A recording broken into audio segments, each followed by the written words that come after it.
My mother's name lit up my phone at 5:42 in the morning, and for a second, I thought someone had died. I was half asleep in a corporate apartment. I still didn't know how to call mine. Surrounded by boxes I hadn't unpacked because I didn't want to admit I was really gone. The room was dark except for the faint glow of the city outside the window. I answered anyway. "Riley," she sobbed, and behind her I heard muffled voices and the hard, official rhythm of a man speaking in a doorway. "Riley, please. There's a sheriff here. He has papers. He says it's a writ of possession." I sat up so fast my blanket fell to the floor. "A writ of possession?" I repeated. Not because I didn't understand the words, but because my brain wanted to pretend they were about someone else. "For what?" "For the house," she cried. "For the house. Riley, he's here right now." The house. Not her house. Mine. The one I'd bought after years of working weekends and skipping vacations.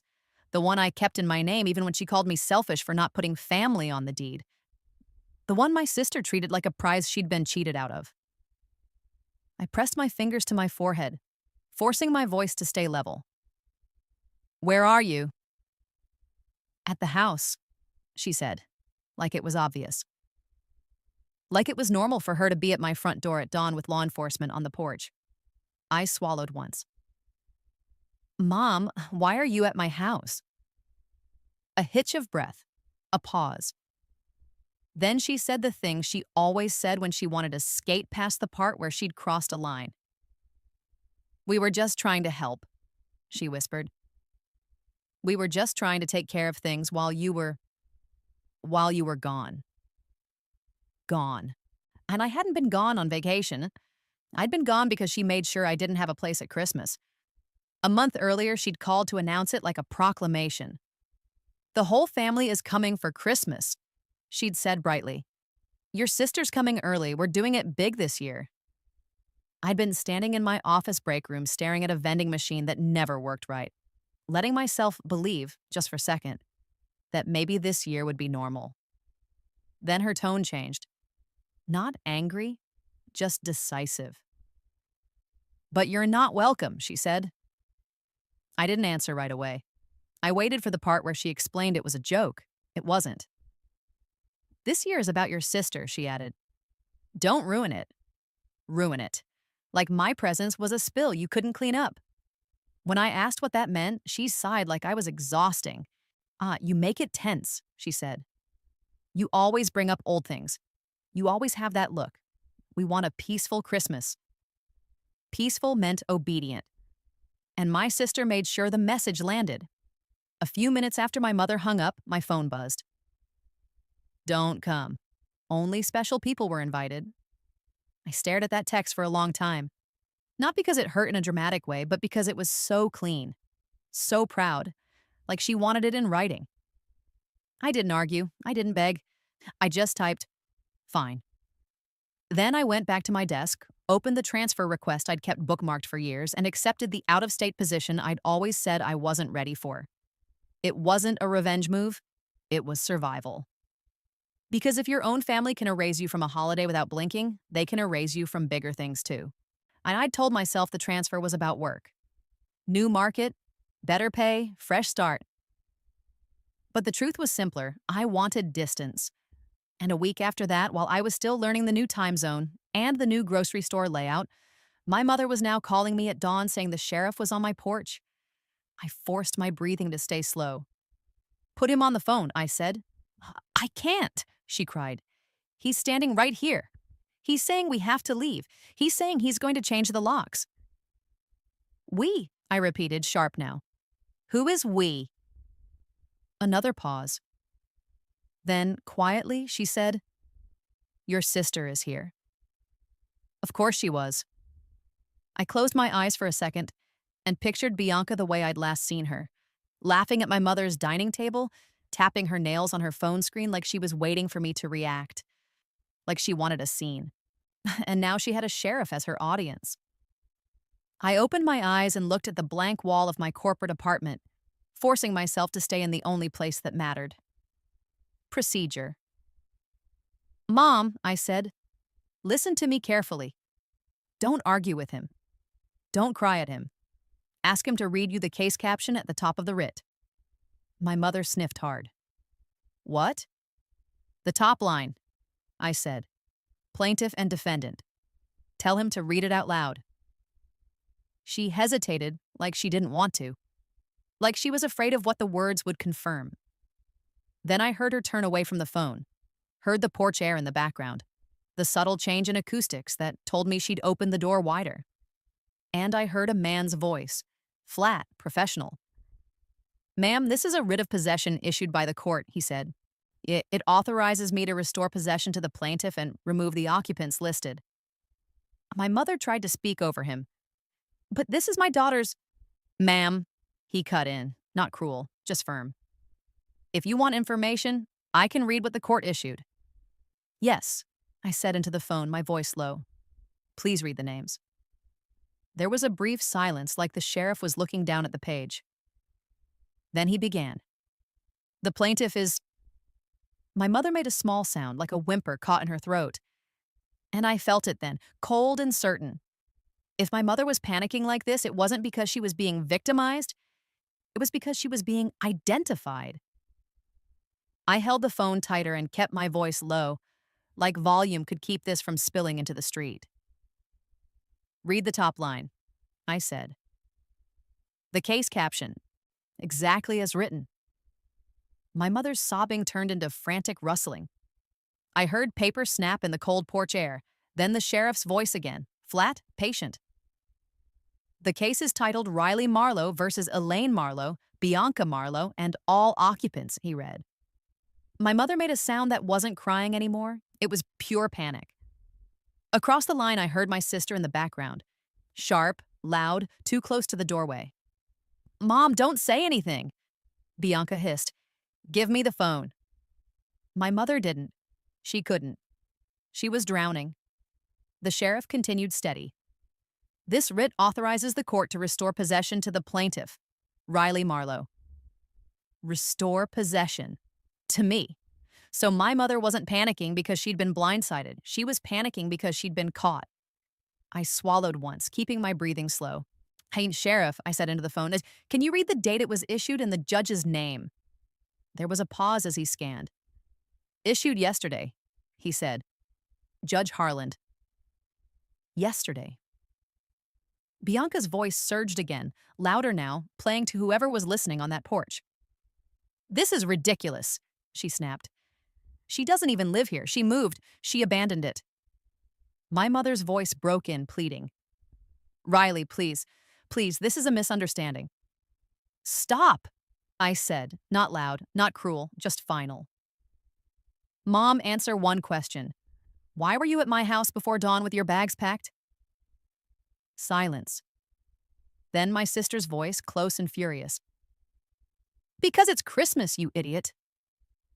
And in the background, behind the porch noises and the sheriff's professional tone, I heard something else. Muffled laughter, a door closing, tied a man's voice inside the house, cheerful and unaware. Where do you want the cooler? My stomach went cold. They weren't just staying there. They were hosting Christmas at my house, without me. My mother started crying again, loud enough to be heard by the neighbors, and I could practically see her doing it. Shoulders shaking, hands raised, performing grief like it was a shield. The sheriff cut through it. Ma'am, he said firmly, you and the other occupants have 10 minutes to remove essential items, medications, identification, keys. Then possession returns to the plaintiff. A locksmith is en route. Bianca exploded. No, we're not leaving. This is our family house. The sheriff's tone didn't change. It is not in your name, he said. This is a court order. Show him the papers, Bianca snapped at my mother. And that sentence told me everything I needed to know. They had papers. Fake papers, or misused papers, or something they thought looked official enough to bully people.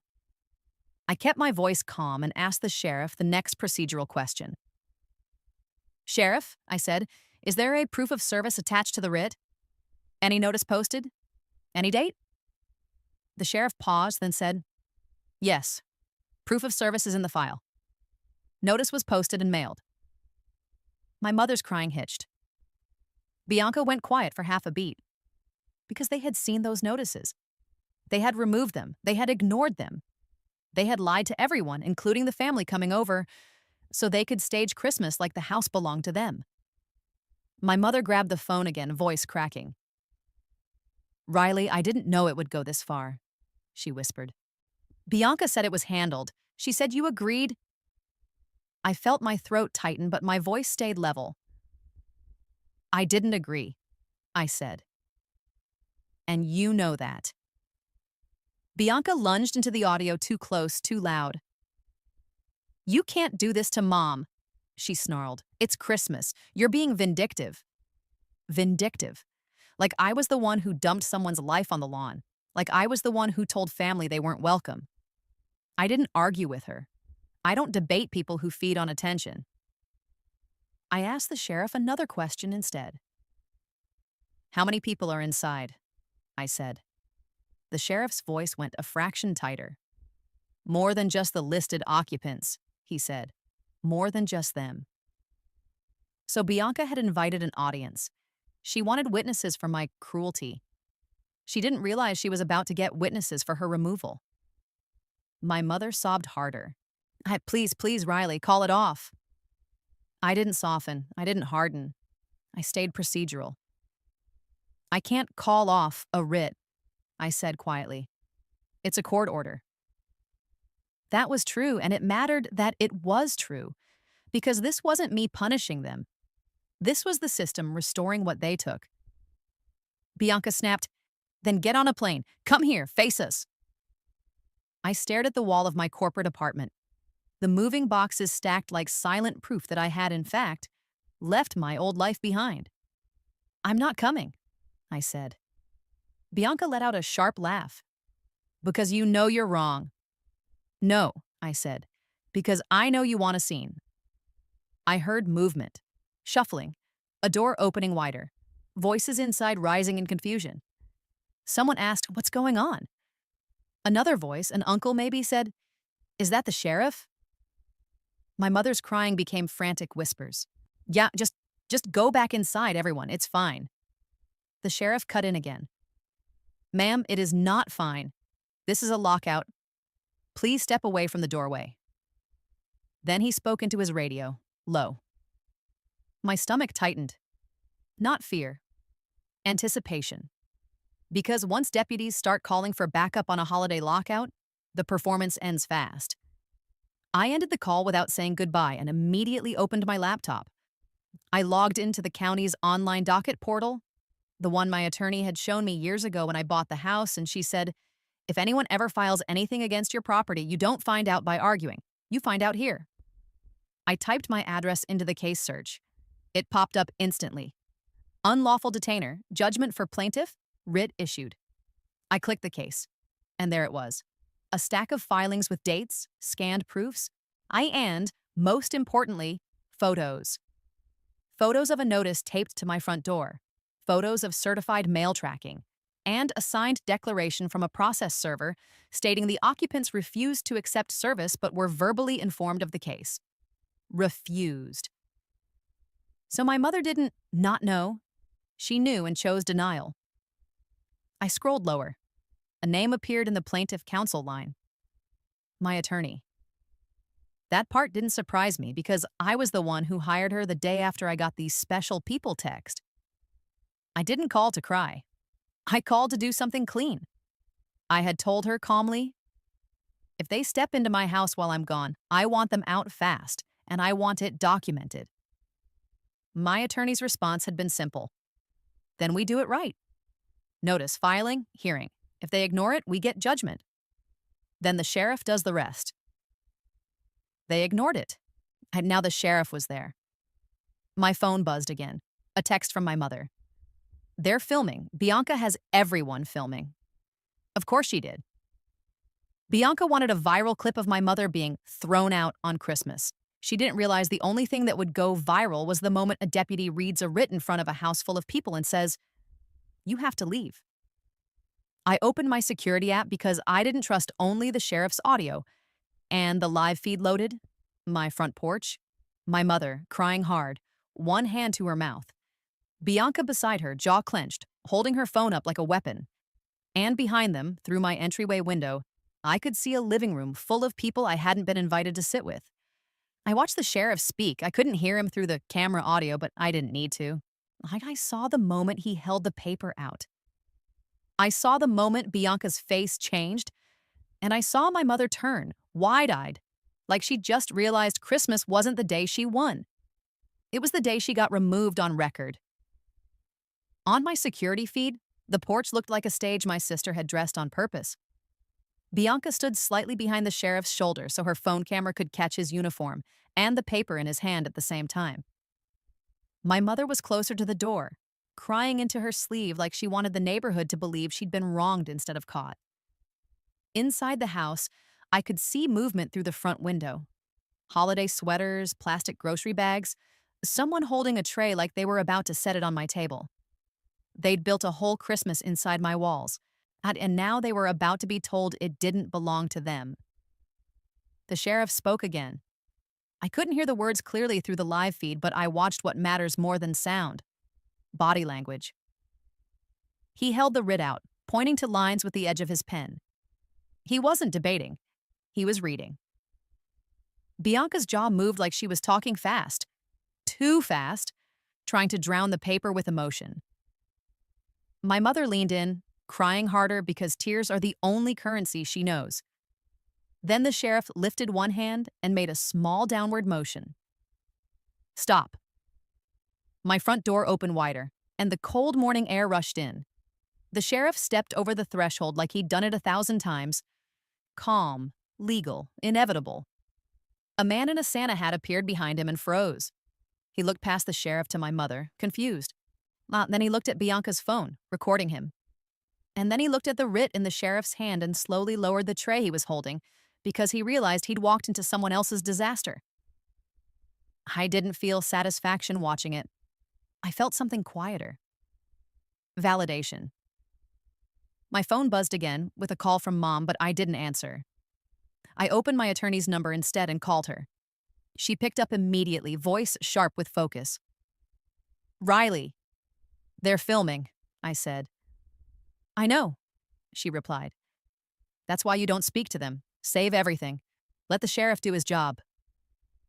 On my feed, Bianca stepped closer to the sheriff and shoved something toward him. Paper. A folder. Her last attempt to create reality out of ink. My attorney's voice stayed calm. "What is she holding?" "I can't see," I said. "But it's paperwork." "Whatever it is," my attorney said, "it doesn't override a judgment. He's there with a writ. That's the end of the story unless someone gets arrested trying to interfere." Arrested. That word didn't excite me. It steadied me. Because Bianca only respects consequences she can't talk her way out of. The sheriff moved inside. I watched him turn his head slowly, scanning the living room, the kitchen, the hallway. Then he said something to the group, short, formal, and people started reacting like the floor shifted under them. A woman with a gift bag raised both hands, startled. A man in a puffer jacket backed toward the kitchen, like he'd suddenly remembered an appointment elsewhere. 2 teenagers stared at Bianca like she'd promised them a fun morning and delivered a crime scene. Bianca's phone stayed up. She wanted a clip where she looked brave. Then the sheriff did something that made her phone dip slightly. He pointed at the door, and one by one, people began moving toward it. Not because Bianca told them to, because the man in uniform holding a court order told them to. My mother stepped forward in the entryway and put a hand on the sheriff's arm.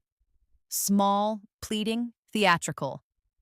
I saw her mouth shape words I've heard my whole life. "Please, please. You don't understand." The sheriff's body didn't soften. He gently moved her hand off his sleeve and kept speaking, which told me he'd seen her type before. Then Bianca turned her head and yelled toward the living room, loud enough for everyone to hear. "Don't worry," she snapped. "She doesn't even live here anymore. She abandoned it." She can't do this. My attorney exhaled once on the phone like she was hearing the same line through my silence. She's trying to build a narrative, she said. Ignore it. On the feed, the sheriff lifted the paper again and read something longer, clearly. The crowd stilled, even the ones who'd been whispering. Then Bianca's face changed. Not anger, calculation. Because she realized the sheriff was reading the part she couldn't spin. A minute later, a locksmith's van pulled up. I saw the logo on the side, blurred but obvious by shape and color. The locksmith stepped out carrying a drill case like he didn't care about Christmas or family.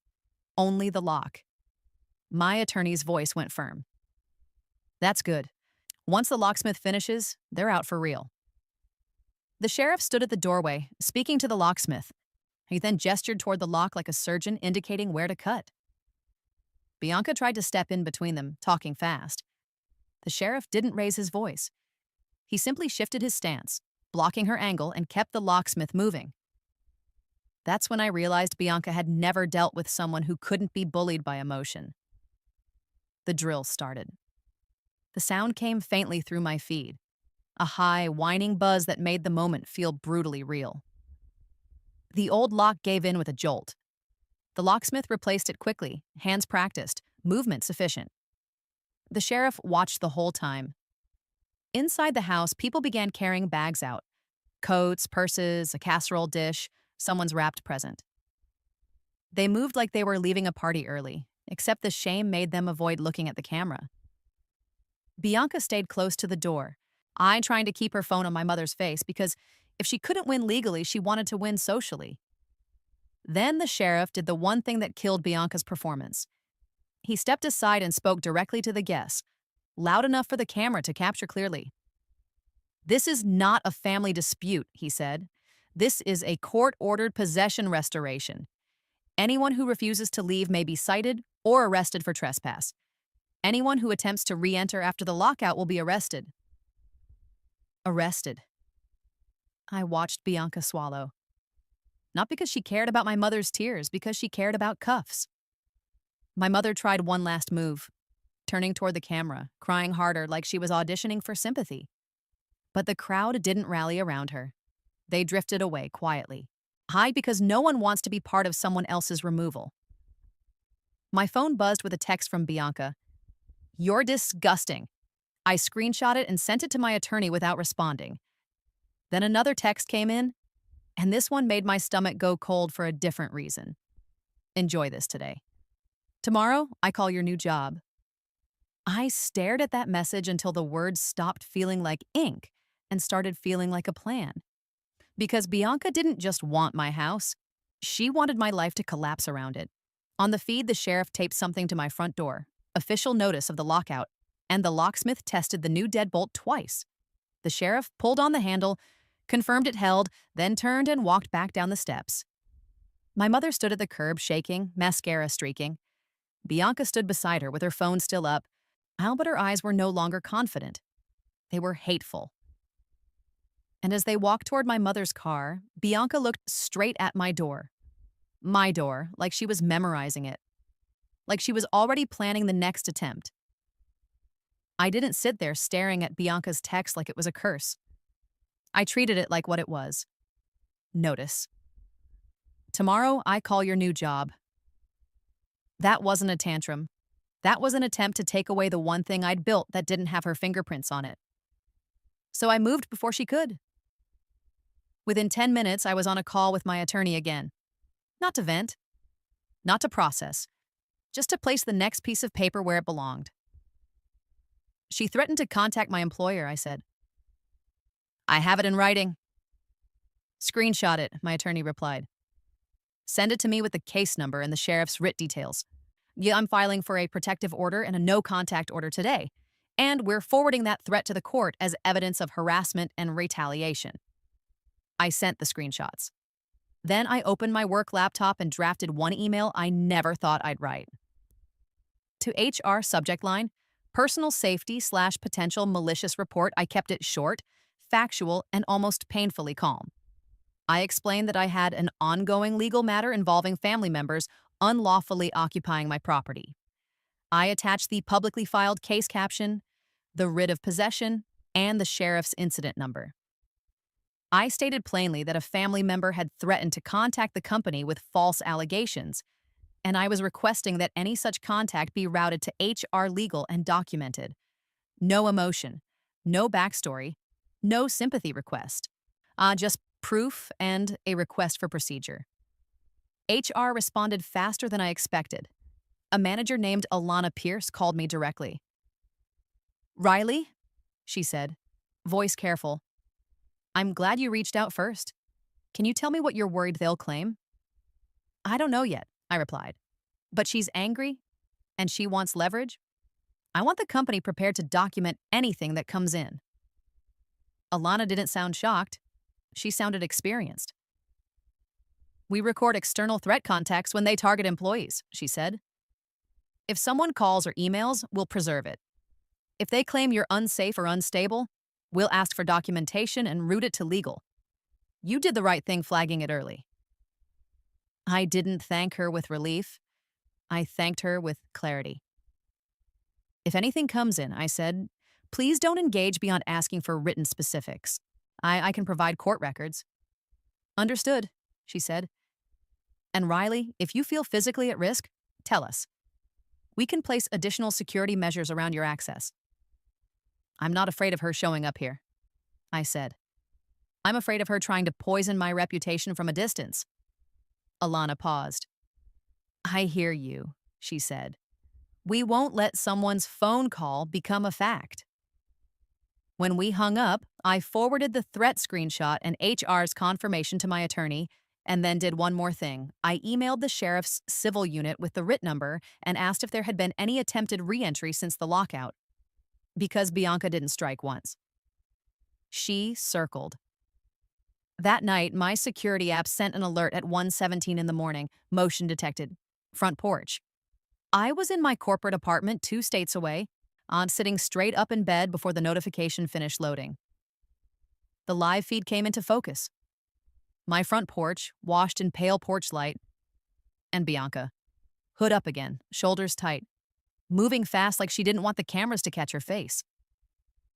Except Grandpa's cameras didn't care what she wanted. She went straight to the door and tried the handle. It didn't move. She tried again, harder.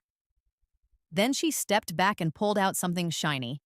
Metal, jammed it near the lock like she'd watched a tutorial. I felt my throat tighten, but my hand stayed steady as I hit the one button that matters. "Call police."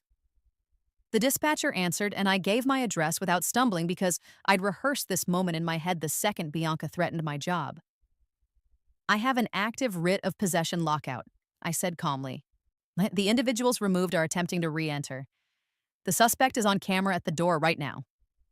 The dispatcher's tone changed instantly. "Units are en route." On the feed, Bianca stopped forcing the lock and pulled her phone out. She made a call, pacing the porch like she owned it. I turned up the audio. It wasn't perfect, but I heard enough to make my stomach go cold. "Just get here," she snapped into the phone. "Bring the drill. We'll be in and gone before anyone." She cut herself off, glancing at the street like she'd heard a car. Then headlights washed across the driveway. Bianca froze. A patrol car rolled up, slow and controlled, and stopped at the curb. Another followed. Bianca tried to move first, down the steps, away from the porch, like she could dissolve into the dark if she walked fast enough. She didn't get far. An officer stepped out and called something I couldn't hear through the feed, but his tone wasn't conversational. Bianca's shoulders lifted defensively. She started talking fast, hands moving like she was shaping the air into a story. Then she did exactly what I expected. She pointed at my front door like the house itself would testify for her. She held up her phone like it contained authority. And she tried to walk back toward the porch. The officer blocked her with one arm, firm and flat. Bianca's mouth opened wide like she was about to escalate into a scene. But a second officer stepped up beside the first, and something about their posture made her remember what the sheriff said earlier that day. Anyone who attempts to re-enter after the lockout will be arrested. Bianca's performance cracked. She took a step back. Then on camera, I watched an officer turn his body slightly and guide Bianca's hands behind her back. Not gently, not cruelly, just the way they do it when the decision has already been made. Her head snapped toward the street like she was looking for an audience. There wasn't one this time. It was after midnight. No guests, no Christmas crowd, just consequences. I stayed on the line with dispatch while the officer spoke to her. Then I saw one of them look down at a tablet or phone, likely the lockout record, then look back at Bianca with a different kind of firmness. They walked her to the patrol car, and right before they put her inside, Bianca twisted her head toward the camera, toward my door, and mouthed something I couldn't hear but could read on her lips with sick clarity. "You did this." I didn't respond. I recorded the clip. 2 minutes later, my phone rang. Detective Landon. His voice was calm, almost bored, like this was the part of the story he'd been waiting for. "We got her," he said. "For re-entry," I replied. "And for more than that," he said. "She's got tools. She's got messages on her phone about getting back in. She's also got a draft email addressed to your employer." My blood went cold again, but my voice stayed level. "A draft email," I repeated. "Yes," he said. "And Riley, HR, forwarded something to us tonight." My throat tightened. "What did she send?" Landon paused just long enough to make it land. "She didn't just threaten to call," he said. "She did call, and it was recorded." I closed my eyes once, not because I was overwhelmed, because I was studying the next step. "What did she say?" Landon's voice dropped slightly. "She claimed you were unstable," he said. "That you were dangerous, that you abandoned your responsibilities. She asked them to check you." A familiar script. Old words in a new room. Then Landon added the part that made my chest tighten, sharp and clean. "But HR asked for documentation. She couldn't produce any. And when she realized they were documenting the call, she hung up." He exhaled once, controlled. "Riley," he said, "we're adding harassment and attempted intimidation. And the prosecutor's going to like the timing. She tries to weaponize your job the same day she gets lawfully removed." I gripped my phone tighter. "What happens now?" Landon's tone went colder. "Now we go to arraignment," he said. "And we ask the judge for no contact, stay away, and a condition that she cannot communicate with your employer again. If she violates it, she goes back in." I stared at the dark ceiling of my temporary apartment, feeling something settle in me that I hadn't felt when my mother cried on the porch. Control. Because Bianca's power was always in making things messy. And tonight, the record was clean. By the time the sun came up, Christmas was over in every way that mattered. Not because the tree came down or the food went cold, because my sister had spent the night in a holding cell, and my mother had spent it answering questions she couldn't cry her way out of. Detective Landon called me again mid-morning, and his tone was the same as always. Calm, procedural, almost indifferent to emotion. "Your sister is being booked on attempted unlawful re-entry after lockout," he said. "Criminal trespass, possession of burglary tools, and we're adding harassment and attempted intimidation based on the employer contact." "Is my mother in custody?" I asked. There was a short pause. "Not right now," he said. "But she's named on the writ, she was an occupant, and she's receiving a formal notice. If she violates the lockout or tries to enter again, she'll be arrested as well." I didn't feel mercy. I didn't feel rage. I felt the clean, quiet satisfaction of a boundary backed by a badge. "And the call?" I said. "The one to HR." Landon exhaled once. "HR recorded it," he said. "They sent it over voluntarily. Your sister made claims about you being unstable and dangerous. No evidence. When HR asked for documentation and told her the call was being documented, she hung up. That recording is now part of the case file." I stared at my ceiling for a second and let the fact settle. Bianca always relied on one thing, that she could throw a lie into the air and people would treat it like smoke. Hard to grab, easier to believe. But HR didn't treat it like smoke. They treated it like a document request. And she couldn't produce anything because there was nothing. My attorney filed the emergency protective order the same day. Not for drama, for control. The judge signed temporary no contact and stay away provisions that afternoon. Bianca couldn't contact me, couldn't come within a set distance of my home, and couldn't contact my employer or coworkers in any form. One more attempt meant an automatic violation, and violations don't come with speeches. When I got the signed order in my email, I didn't reread it for comfort. I forwarded it to HR Legal, the sheriff's civil unit, and Detective Landon. But then I opened my security app and watched the camera feed of my front door. A new deadbolt gleamed under the porch light. A notice of lockout was posted. My house stood there like it always had.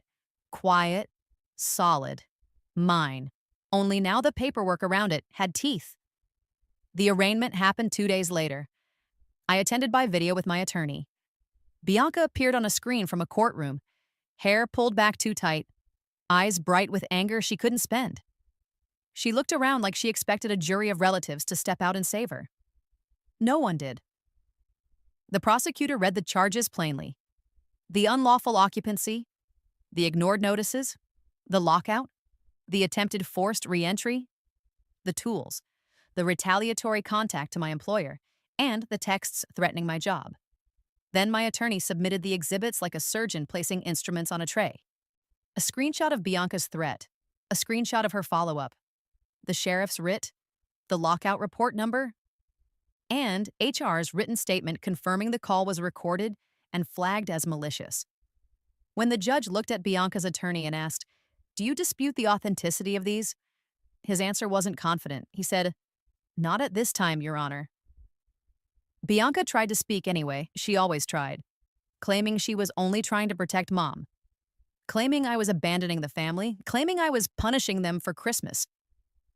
The judge cut her off before she built momentum. "This is not a holiday dispute," the judge said. "This is property and conduct, and your conduct is escalating." Then came the part my sister didn't expect. Consequences that don't care how loudly she feels. Bail conditions stayed strict. A no contact stayed in place. Stay away stayed in place. And because Bianca attempted to interfere with my employment, the judge added a condition that she could not communicate with any party connected to my work, directly or indirectly, under any pretense. My mother was ordered to comply with the writ and stay off the property as well. She wasn't treated like a helpless bystander. She was treated like an adult who chose to follow Bianca into someone else's home.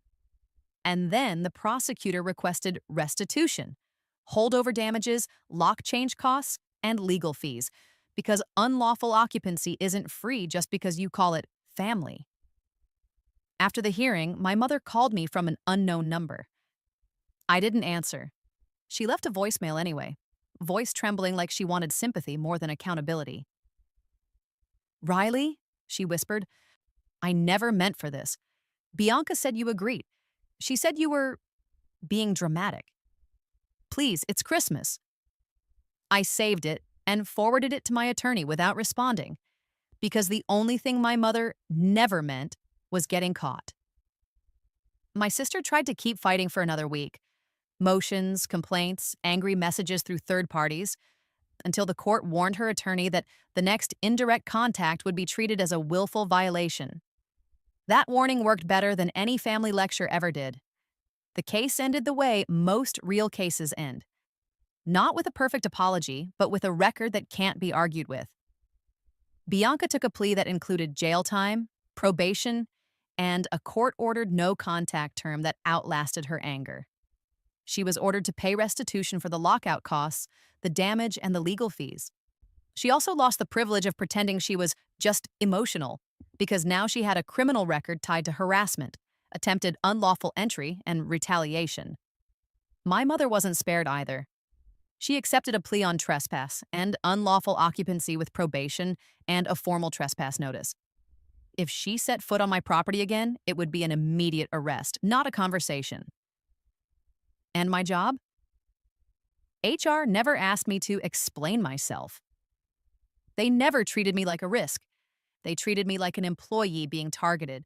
They documented everything. They preserved the call. They routed it to legal. And they told me in writing that any further attempts to contact the company would be treated as harassment and referred to counsel. Bianca wanted to poison my reputation. Instead, she handed my employer a neat folder labeled malicious interference. I spent Christmas morning in a quiet apartment 2 states away, drinking coffee that tasted like nothing and staring out a window at a city I hadn't learned yet. And for the first time, the silence didn't feel like loneliness. It felt like space, earned, defended, protected. Because my sister wanted an audience, and what she got was a judge. A few weeks later, I flew back and walked through my own front door with a key no one else had. The house was cold from being empty, but it wasn't violated anymore. I donated the leftover decorations my mother had brought, replaced what had been taken, and changed every access code connected to that address. When I hung a simple wreath on my own door, it wasn't a family symbol. It was a boundary. If your family tried to steal your home and ruin your job in the same week, would you cut them off for good? Or would you still try to make peace? Tell me what you do in the comments. Like the video, subscribe, and I'll see you in the next story.